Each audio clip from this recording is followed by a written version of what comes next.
world, just rolling along, just rolling along. I'm sitting on top of the world, just rolling along. Welcome back to the table, and another session of my solo original Dungeons & Dragons campaign. I call this campaign the Castle of the Quest, but my main adventuring party have ventured into the world of Greyhawk and are currently exploring the Village of Hommlet. So this gives me a great opportunity to share with you how I'm handling soloing through pre-written adventures. So I'm going to get into some more of the details regarding that and how it's been developing in this episode. Village of Hommlet is an AD&D module, a very early one, written by Gary Gygax. So I'm hoping to learn a little bit more about the earlier times in the Greyhawk campaign on the strange borderlands between OD&D and AD&D. Let's get into this episode and play some Dungeons and Dragons. The party visit the blacksmith, whose business sits across the road to the east, opposite the Welcome Wench. They arrive at an open shed. There is a post with an open horseshoe nailed to 3 of its faces, and a large forge and bellows in the shed show that this is a local smithy. The smith is short but brawny and is obviously hard-working, forthright and likeable. It's evident that he is able to do all sorts of metalwork, even fashion iron and steel weapon heads, caps and shield work, although he will readily admit he is not capable of fine armouring.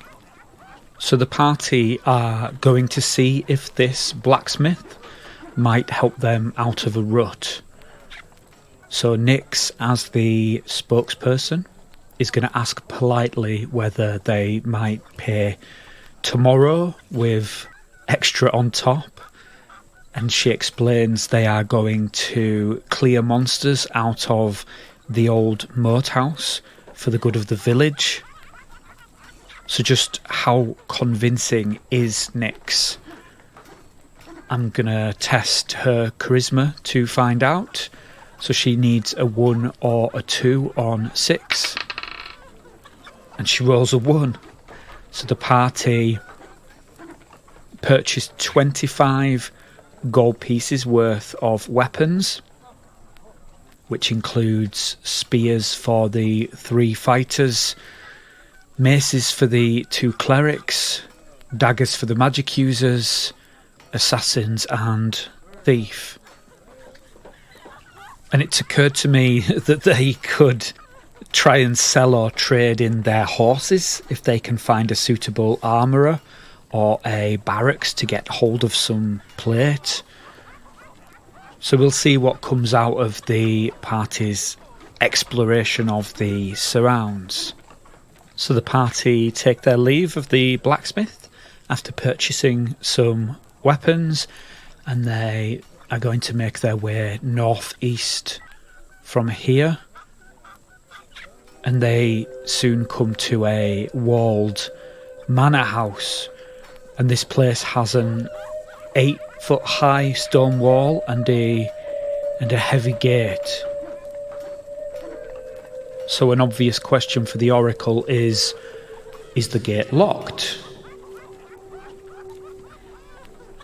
And the Oracle says, no, the gate is not locked.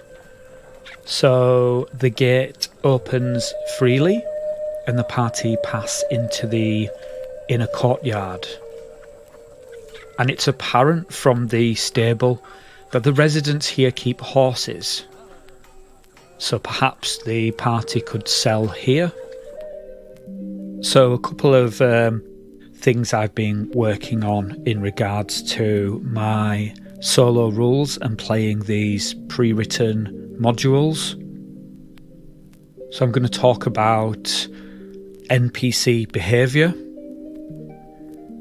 In particular, how to determine which NPCs will interact with the party, i.e. approach them, engage them and communicate, etc.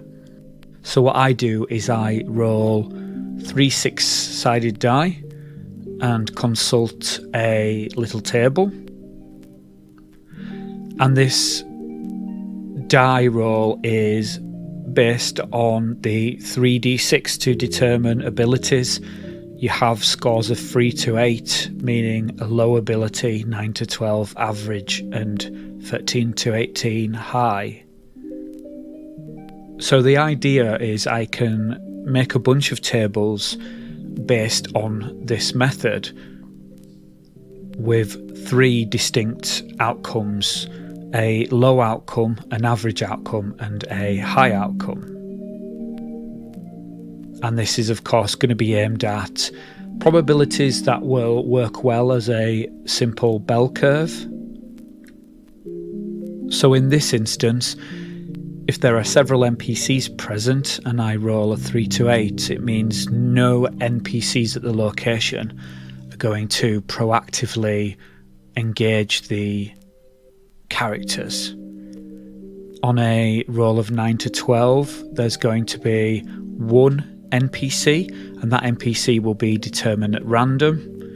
And scores of 13 to 18 will mean that all NPCs in a location are accessible to engage, communicate, interact with however the party see fit.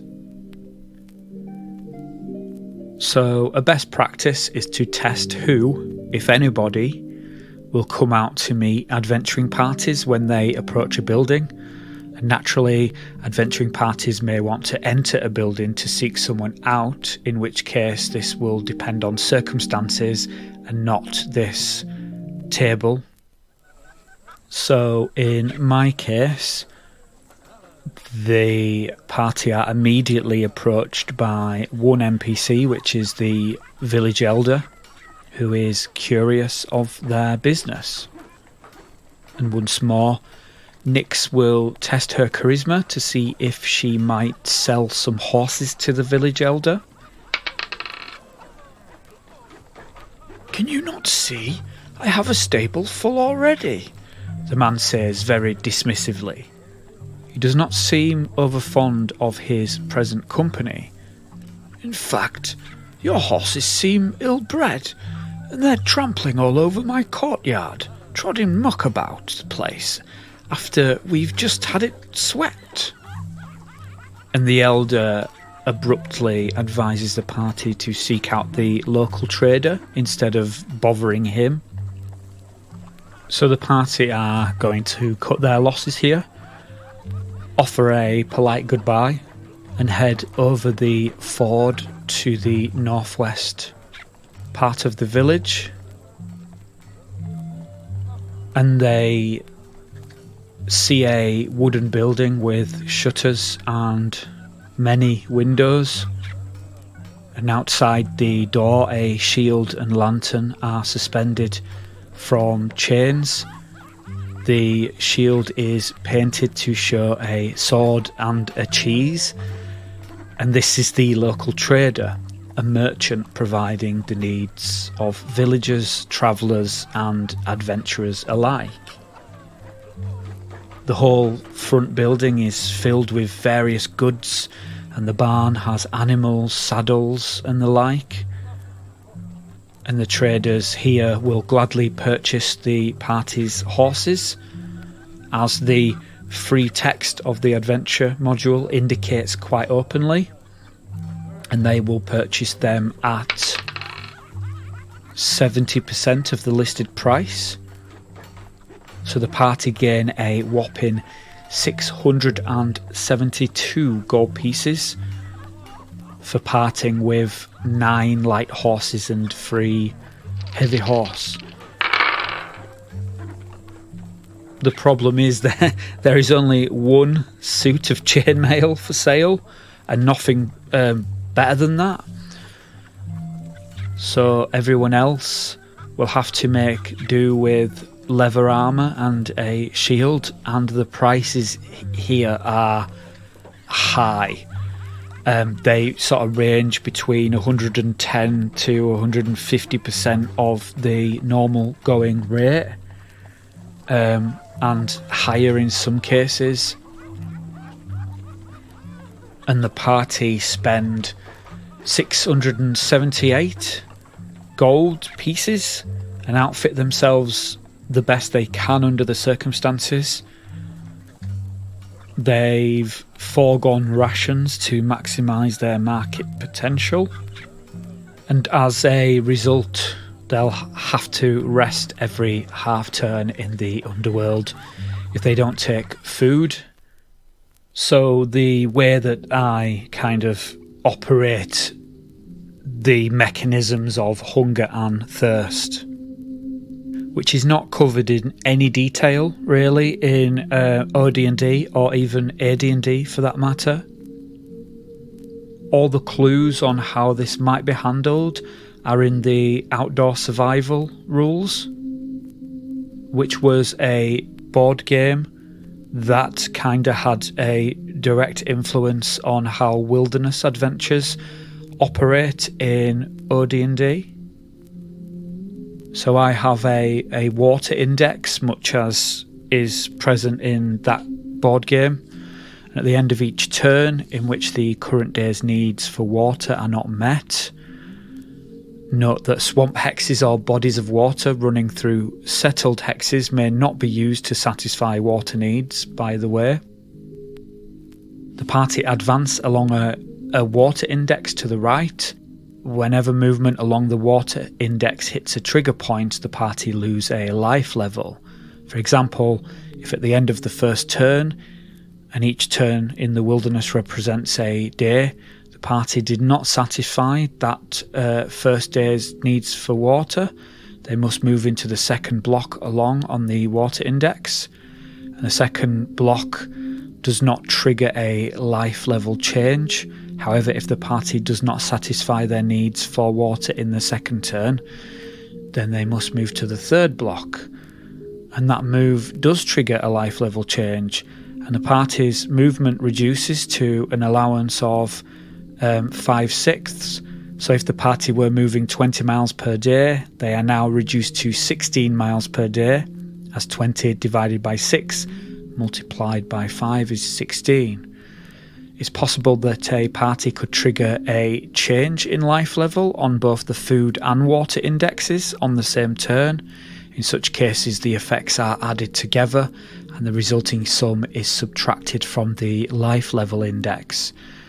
In cases where a party is able to satisfy more than just the current day's needs, they may recover life levels by passing trigger points in the opposite manner to the left. For example, if a party is on the 5th block of the water index and they recover 2 steps, then they are moved back to the 3rd block. And if the party is at life level 13, they move back up to life level 14. You might notice how this language that I'm using mirrors the text in Outdoor Survival. So in regards to the food index, this is treated the same way as the water index, and you'll note, however, that one's physical condition deteriorates at a much faster rate from lack of water than from lack of food. And again, as with water, it's possible to recover lost life levels. However, in no case may food or water indexes regain food or water further to the left than the first block. So how does the life level index actually work? So the party start their wilderness adventure with a life level of 15, and the party will lose a life level on their 3rd, 5th, 6th and 7th day without water, and the party will lose a life level on their 5th, 9th, 12th, 15th and 18th and 20th and 22nd and 23rd and 24th day without food. And as their life level decreases, so does their movement rate. If a party at life level 1 are required to lose 1 or more life levels, then death occurs. So at life level 15, the party have full movement rate and they have no penalty to their attack or armor class. If they drop to 13 or 14, they move at 5/6 movement rate and suffer a attack and armor class penalty of -1. And this gradually keeps going and going until they're at -5 to hit, -5 to their AC, and they're only moving at 1/6 of their normal speed. And if they drop below life level 5, then they cannot move, they cannot attack or defend, and will continue then to lose life levels until they reach death. So in regards to water, if water or wine, because, you know, this is medieval times, wine is important and sometimes the only thing available. So if water or wine is expended, then parties can satisfy the current day's needs for water if they pass through or end their movement on a water hex. And they may also recover 1 step on the water index by remaining stationary for the following 3 turns on that water hex. And they can also satisfy the current day's need for water on a non-water hex by rolling a 1 or 2 after ending the current day's movement. If they are lost, they can only satisfy the current day's needs for water if they end their movement on a water hex. And moving through such hexes does not satisfy their needs, nor does rolling a 1 or 2. Food's similar.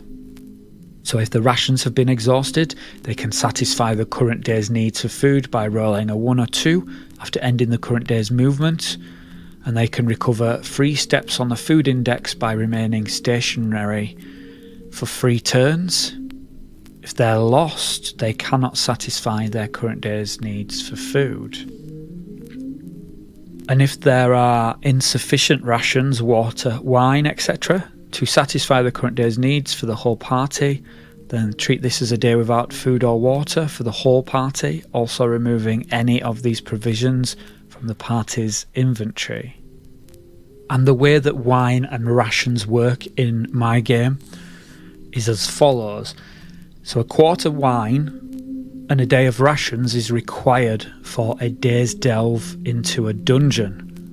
Without wine, there is typically no suitable sources of water to drink. Without wine, a character will suffer a penalty due to the physical intensity of a delve, so they will drop 2 life levels. So they'll drop to 5/6 movement rate, -1 to attack and -1 to armor class, because in the dungeon, 1 day without water or food counts as 2 days. However, even at this faster rate, lack of food would not incur any penalty until day 3. But if the party have entered the dungeon without a day's supply of rations for each character, then rest must be taken every half turn as opposed to every turn. So typically a dungeon expedition in OD&D lasts for 1 week, but only 1 day is spent actually delving into the pits. And for the 6 remaining days, this is dedicated to preparation, and it's presumed that clean water is accessible and a week's supply of rations can be purchased for food. So this means that on a typical 1-day delve, the party will be down to their last day of rations, unless of course they purchased extra. On longer delves, where more than a single day is spent below ground and adequate rations or wine is not carried, then further life levels may be dropped. And if a character is forced to drink water or eat food which may be contaminated, then they have a 14% chance of catching dysentery, 12% chance of typhoid fever, and 4% chance of cholera. So this is pulled from the Blackmore supplement. There's a massive section on disease, so this is a really obvious way to incorporate disease into the campaign by introducing it to the mechanics surrounding water and food. So as well as taking care of their own basic needs, it is also up to player characters to purchase the necessary rations and wine that hired NPCs require for adventures. So there you have it. That's quite a detailed delve into the way that I handle hunger and thirst in my campaign. And this is not in any way going against OD&D. It's quite clear from looking at the free little brown books and the supplements that the referee is supposed to imprint their own logic in regards to rations and wine and survival in the wilderness. So that's exactly what I've done, and I've done it in the spirit of D&D by looking at outdoor survival and pulling in information from that and seeing how some of these mechanics might imprint back onto the OD&D rules, and this is where I'm at with that currently. So the party have neglected to buy any rations from the trader, but Nyx picks up a light crossbow instead, which may come in handy, may be, more important, we'll see. And the party have also picked up a handful of torches, half a dozen of them, 3 flasks of oil, a dozen iron spikes, and of course some quarrels for the crossbow. And to the northwest, overlooking the village from the top of a hill, is a large church. And I think the clerics are going to want to visit here before venturing to the moat house. So this is the next thing on the party's list. And one thing I did neglect to do earlier was incorporate the retainers in the order of march. So I've taken care of this. I've updated my marching order. And basically, to offer the party some protection, the men-at-arms will walk the front rank naturally at a time like this when arms and armour are severely lacking. So a question for the Oracle now is there a service currently happening at the church? And I think this is likely. But the Oracle tells me no, because... So my interpretation of no because is there appears to be some minor repair work going on at the church. There is a wooden scaffold hugging the west wall, and several labourers are hard at work.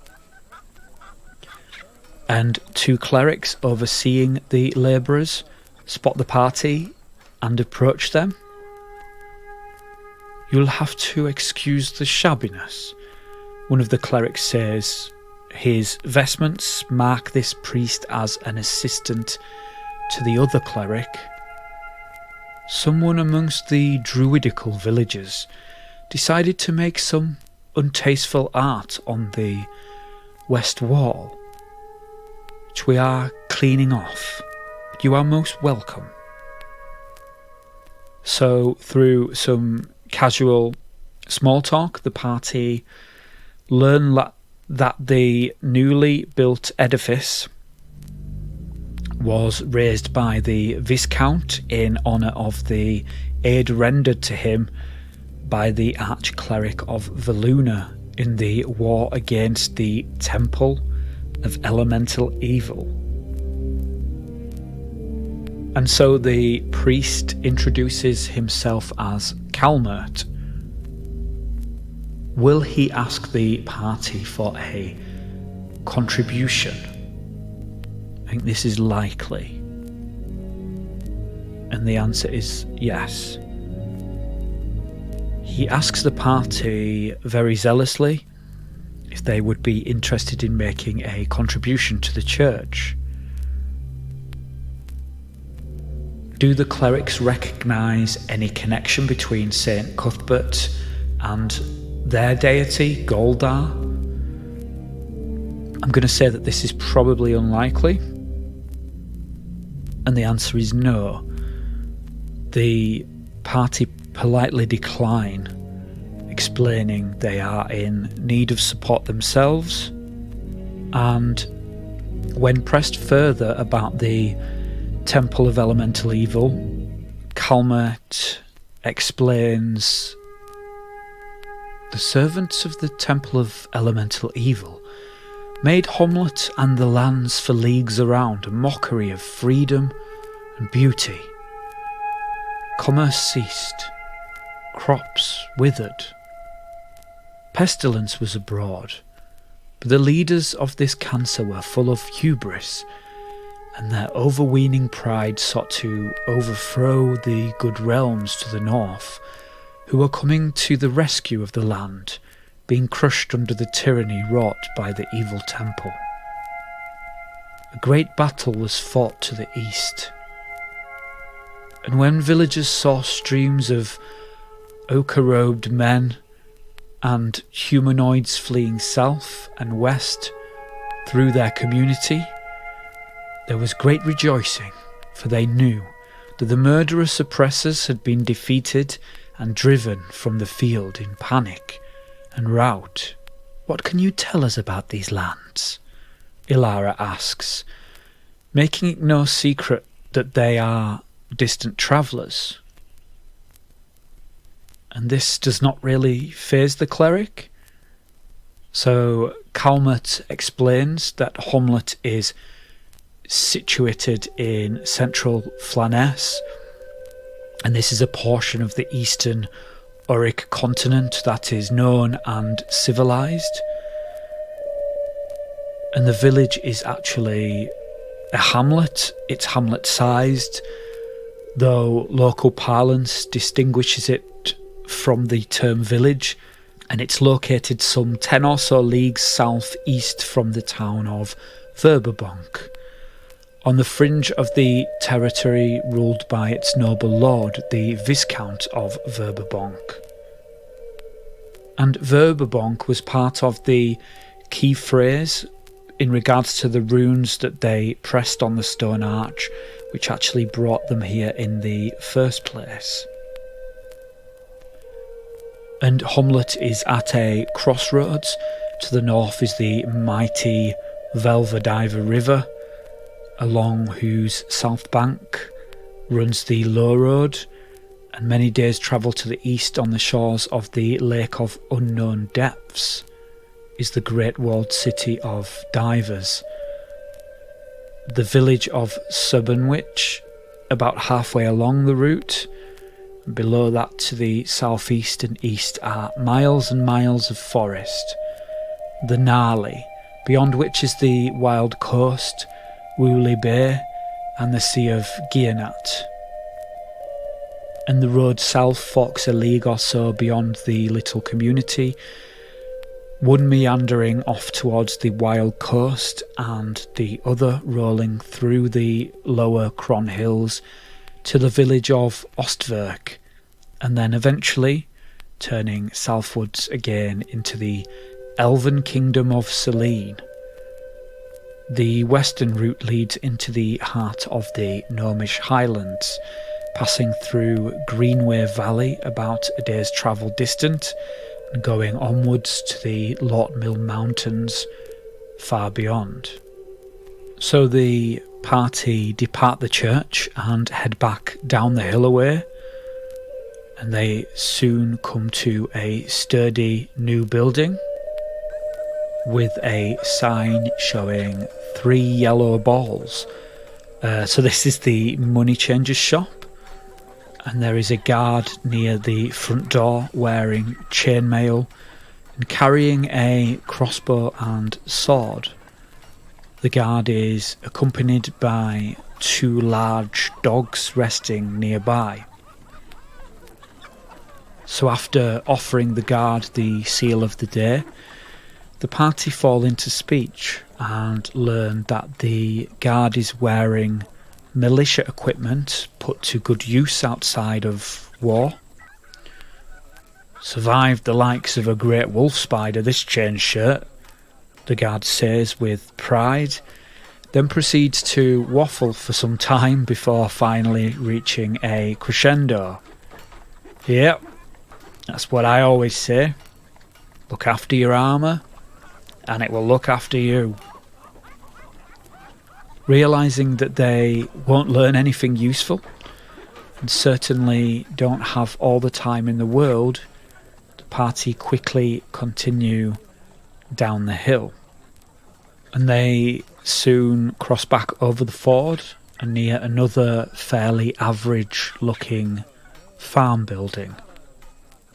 A strapping farmer gives them the seal of the day as they come close, and they fall to speech naturally, and the farmer talks nostalgically about the old moat house. Particularly, he mentions an old barracks there for castle guards, so the party will press further to learn what they can about the moat house.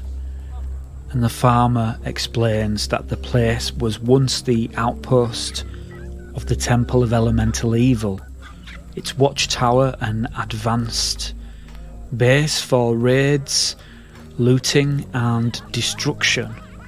And from this area, servants of the temple were to bring the village of Hommlet and all the lands around it into subjection.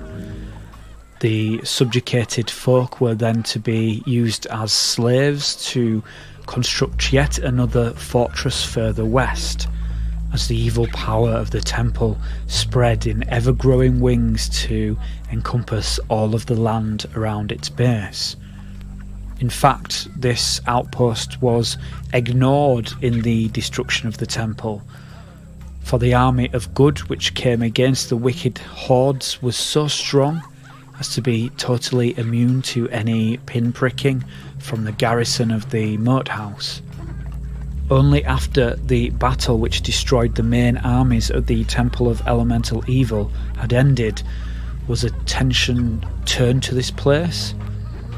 Then a detachment of horse and foot with a small siege train came to the marshlands to lay the castle low. And the common folk for miles came to help, and the moat house was surrounded and cut off and battered into extinction. And the place is now shunned by the people of Hommlet, who hate its former evil, and the memory of the terror brought to them by the Black Lord of the fortress, a vile cleric of damnation, and his evil men and humanoid troops. So the party are quite suspicious of this farmer, who speaks with nostalgia about a place that is supposedly shunned by the rest of the village. So they are going to ask him why he seems fond of the barracks. And the oracle answers with ascend chaos. It was the barracks where my father fought the castle guards. He only survived by the skin of his teeth. 3 against 1. He told me that story so many times. Does this story appear genuine? I think the odds are 50-50 either way. And the oracle has given me a random event, a minor complication. So, sensing the party's scrutiny, the farmer makes a swift excuse to get back to his chores, and immediately takes his leave before he can be questioned further. So I'm just going to take a few minutes here just to talk about playing pre-written adventures. So I covered the basics in the last episode, and I did say at that point that I'll be kind of working on them as and when things crop up. So a few little changes I've made in terms of how I handle the party gathering information. So for simplicity, information that characters can obtain as knowledge, I've divided into 4 categories. So there is free knowledge, which is obtained from the free information given for a specific map key in the module. Secret knowledge, and this is obtained from the secret information given in a specific map key. Background knowledge is obtained from the adventure background information, usually given near the start of a module, or from background information regarding a location outside the current keyed settlement. And also there's random knowledge, which is obtained by random selection from the text of the whole adventure module. So only free and secret information given in the text for the current location can be gained. It should be presumed that an NPC cannot provide free or secret information available in other locations. Secret information can be reviewed at any time. A knowledge bought with a successful charisma or wisdom check, and checks are limited to 1 attempt for each ability per location per day. If a character fails a check, then they cannot test that ability again until the next day. Now, I had this as a 10-minute rest before, but it doesn't really have any mechanical influence on anything. The party can rest as much as they want, so it felt right to make it so that they had to rest until the next day before they can replenish their charisma, wisdom and intelligence check. And checks are subject to circumstantial bonuses and penalties. These are to be judged fairly and with common sense. For example, a druid who demands a donation to his grove but is refused is much less likely to offer up secrets. And we had this with Jaru Ashstaff just earlier in this adventure. Knowledge bought with charisma is limited to general information and untangible objects that are concealed. To gain knowledge of tangible and concealed objects, a successful charisma check is required, as well as a successful wisdom or intelligence check. Knowledge bought with wisdom is limited to information regarding tangible objects that are concealed, but note that wisdom cannot be used to gain information about treasure. It is strictly for utilitarian items. For treasure, intelligence must be checked. A concealed object is considered to be anything that's not mentioned in the free text. And note that these intelligence and wisdom checks are considered separate checks, so if a lone charisma check has already been used to gain general knowledge, the party can still attempt 1 charisma/wisdom check and 1 charisma/intelligence check. And characters can gain background knowledge pertaining to a specific element about the adventure setting only by first obtaining free or secret knowledge about that element.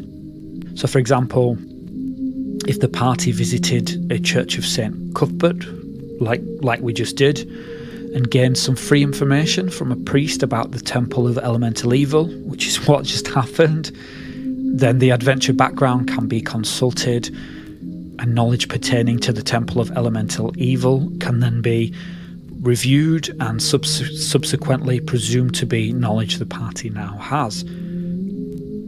So this is how the party learned about the Temple of Elemental Evil and also learned about the Village of Hommlet and its surrounds. So the basic idea is you scan the text to find information relating to the keyword or phrase element for example, Temple of Elemental Evil, and use a single paragraph as the source. And further paragraphs can be utilised for additional attempts to gain background knowledge, but each attempt is limited to one paragraph of information. And then it's up to the party if they want to delve in and press for further info. And to obtain random knowledge at any point via interaction with an NPC, I randomly roll a page number, choosing the most appropriate die, and I just re-roll if the number is higher than the number of pages. And I repeat this method to randomly then select a paragraph, and then I interpret the information creatively. So I take names and locations or items mentioned and use these as topics of gossip between the party and the NPC. I use descriptions or event summaries to give clues so the party know what's going on. And box text can be twisted into things overheard or told secondhand. So I hope this gives you a rough idea of where I am in terms of progressing through this pre-written module and creating an emergent narrative as I do so.